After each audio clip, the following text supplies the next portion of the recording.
Hey guys, assalamu alaikum.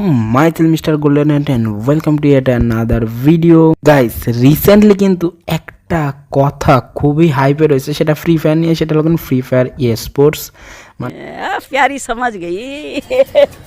মানে sports game প্লেগুলো যেগুলো আছে সেগুলো নিয়ে। তো সবাই কিন্তু স্পোর্টস প্লেয়ার হতে চাচ্ছে, সবাই মানে বর্তমানে কিন্তু স্পোর্টস প্লেয়ারদের অনেক দাম। আর স্পোর্টস প্লেয়ার কিন্তু বিশ্ব জুড়ে খ্যাতি অর্জন করছে। चले एक काम कर 200 रुपए दे और 50 रुपए काट ओवर एक्टिंग के वजह এবং আমাদের বাংলাদেশ থেকে অর্জন করছে। এখন কিন্তু স্পোর্টসের ক্রেজ অনেকটা বেশি, তো সেই হিসেবে কিন্তু সবাই কিন্তু স্পোর্টস প্লেয়ার হতে চাচ্ছে। এখন সবাই স্পোর্টস প্লেয়ার হতে চাচ্ছে। কীভাবে তোমরা স্পোর্টস প্লেয়ার হবা সেইটা নিয়ে কিন্তু আজকের ভিডিও, এবং তোমরা থাম্বনেল এবং টাইটেল থেকে কিন্তু বুঝেই গিয়েছো।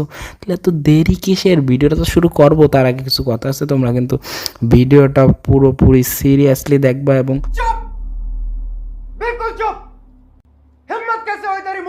এবং স্পোর্টস প্লেয়ার হতে গেলে তোমাদের এই ভিডিওটা হতে পারে তোমাদের মানে পূর্ব সূচনাদায়ক, মানে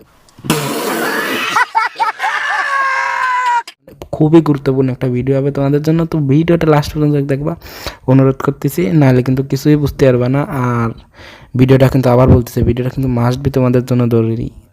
अल्लाह माफ करे, बहुत मनुष्य लग रहे हो, मत करो, रहने दो, बहुत बुरे लग रहे हो। तौबा तौबा तौबा, थारा मूड खराब कर दिया।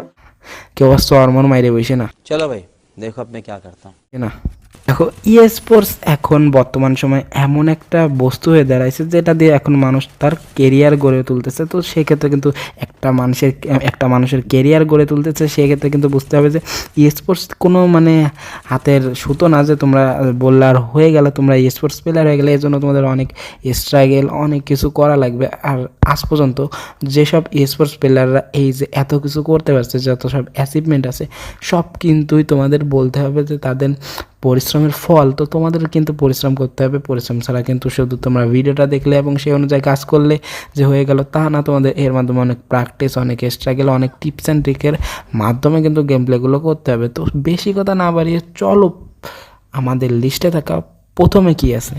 আমাদের লিস্টে থাকা 1 নম্বর পজিশনে যেটা আছে সেটা হলো ক্রিয়েট ইওর ওন টিম, মানে ওন স্কোয়াড আর কি, যেটাই বলো তোমরা। তো ক্রিয়েট ইওর ওন স্কোয়াড মানে এর মানে হলো কিন্তু তোমাদের স্কোয়াড বানালা মানে তোমাদের 4 জন প্লেয়ার হয়ে গেল, তাইলে যে তোমাদের স্কোয়াড হয়ে গেল। ব্যাপারটা কিন্তু একদমই এরকম না। যদি তোমরা এরকমভাবে থাকো তাহলে কিন্তু বুঝতে হবে যে তোমরা এখন বলদের স্বর্গে বাস করতেছো। তো তোমাদের স্কোয়াডে 4 জন প্লেয়ার, সেটা আমরা সবাই জানি। তো এখন 4 জন প্লেয়ার কে কেমন পজিশনে খেলবে, এইখানেও কিন্তু পজিশন আছে গাইস। তোমরা যে যা ভাবতেছো শুধু তাতেই যে পজিশন থাকে তা এমন কিছু না। তো তোমাদের 4 জনের কিন্তু 4 ধরনের পজিশন থাকবে। তো তোমাদের ফার্স্টে থাকবে একজন রাশার, সেকেন্ডে থাকবে সেকেন্ড রাশার, এবং থার্ডে যে থাকবে যে হলো আপনাদের ব্যাকআপ দেবে, রিভাইভ করবে, ইত্যাদি ইত্যাদিতে। আর 4 নম্বরে যে থাকবে সে হলো স্নাইপার প্লেয়ার, কিংবা যে মানে দূর থেকে আপনাদেরকে কভার দিতে পারবে না, মানে যারা রাশ করবে তাদেরকে কভার দিতে পারবে। তো এই যে 4 জন, আর একজন প্লেয়ার লাগবে যে হলো ব্যাকআপ প্লেয়ার, যে আপনাদের মানে কোনো প্লেয়ারের অনুপস্থিতিতে মানে সে যেন গেম প্লেগুলো করতে পারে।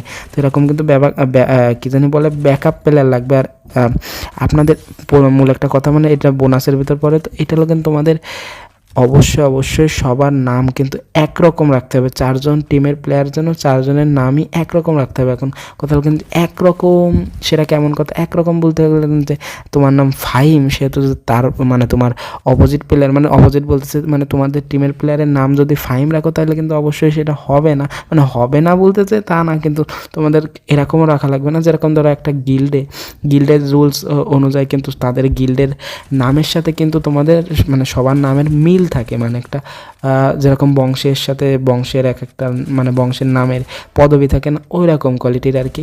তো এরকম নাম তোমরা করে নেবা। আর এই স্কোয়াডটার বললাম, আমি তো বলছি যে তোমাদের স্কোয়াডের ভিতর প্রথমে থাকবে রাশার, সেকেন্ডে থাকবে সেকেন্ড রাশার, যে প্রথম রাশারের সাথে মানে ব্যাকআপ দেবে, তাকে ব্যাকআপ দেবে, সেও রাশ করবে কিন্তু তাকে ব্যাকআপ দেবে। এবং থার্ডে যে থাকবে সে হলো আপনার অ্যাসল্ট প্লেয়ার, মানে অ্যাসল্ট মানে যে কিন্তু মানে সব কিছু সে রাশও করবে, পুশও করবে, এবং প্লাস ব্যাকআপ দেবে, প্লাস সে রিভাইভও করবে। রিভাইভ সবাই করতে পারে, তবে রিভাইভ সে দেওয়ার জন্য মূল একটা মানে একটা সে একটু মানে সব ব্যাকআপের দিক দিয়ে একটু ভালো হবে, এবং সে রাশও দেবে। তো আর 4 নাম্বার পজিশনে যে থাকবে, মানে 4 নাম্বার পজিশনে তোমাদের স্কোয়াডে, তো সে তার কিন্তু মূল ভূমিকাটা থাকবে সে একজন স্নাইপার প্লেয়ার কিংবা অ্যাসল্ট রাইফেল প্লেয়ারও হতে পারে, যে তোমাদের দূর থেকে ব্যাকআপ দিতে পারবে। তো তারপর আমাদের লিস্টে থাকা সেকেন্ড পজিশনে যেটা আমরা রেখেছি সেটা হলো কিন্তু ক্যারেক্টার কম্বিনেশন কিন্তু তোমাদের একটা ম্যাচে মানে ভুয়া করার ক্ষেত্রে কিংবা জয়ী বা ভালো একটা পজিশন ছিনিয়ে আনার ক্ষেত্রে কিন্তু অত্যন্ত কার্যকর ভূমিকা রাখবে, যেটা তোমরাও জানো আমরাও জানি, সেটা কিন্তু স্পোর্টস ক্ষেত্রেও কিন্তু একই। এখন কথা হলো কিন্তু তোমাদের ক্যারেক্টার 4 জনের ক্যারেক্টারই কি সেম থাকবে না, রাশারের ক্ষেত্রে রাশের ক্যারেক্টার থাকবে, পুষারের ক্ষেত্রে পুষার ক্যারেক্টার থাকবে এবং স্নাইপার প্লেয়ারের কাছে স্নাইপারের ক্যারেক্টারই থাকবে। আর যে থার্ডে থাকে, যে আমি আগেই বলছি, আগের টিপসেই বলছি, সেটা হলো ক্যাসি ক্যারেক্টার তার রাখলে ভালো হবে। এবং এটা নিয়ে যদি তোমাদের ক্যারেক্টার কম্বিনেশন যদি একটা ডেডিকেটেড ভিডিও লাগে সেটা কিন্তু আমাকে কমেন্ট করে জানাতে পারো, তাহলে কিন্তু আমি এটা নিয়ে তোমাদের ডেডিকেটেড একটা ভিডিও বানাই দেবো। তো গাইস চলো 3 নাম্বার পজিশনে কি আছে সেটা দেখা যাক। আমরা 3 নাম্বার পজিশনে যেটা রেখেছি সেটা হলো practice tournament for your squad, মানে অন ইওর স্কোয়াড, সরি ভুলভাল হতে পারে, তারপরে তোমরা সেটা মিম বানাই চালাই দাও আর কি। তো আমি যা বলতে চাইছি সেটা হলো প্র্যাকটিস করো তোমাদের এই স্কোয়াড নিয়ে, যে স্কোয়াড নিয়ে তোমরা স্পোর্টস খেলতে চাচ্ছ, এটা তোমরা অনেক মানে তোমরা এখন প্র্যাকটিস করতে পারো কোথায় সেটা বলতে পারো। তো সেটা তোমাদের একটা বিভিন্ন অ্যাপস আছে, যেটা হলো পেইড স্ট্রিমস নাকি একটা আছে, তো সেইগুলো থেকে তোমরা কিন্তু তোমাদের স্কোয়াড নিয়ে হয়তো তাদের প্রাইজ মানি কম থাকবে এবং এন্ট্রি ফিও কিন্তু অনেক কম থাকবে।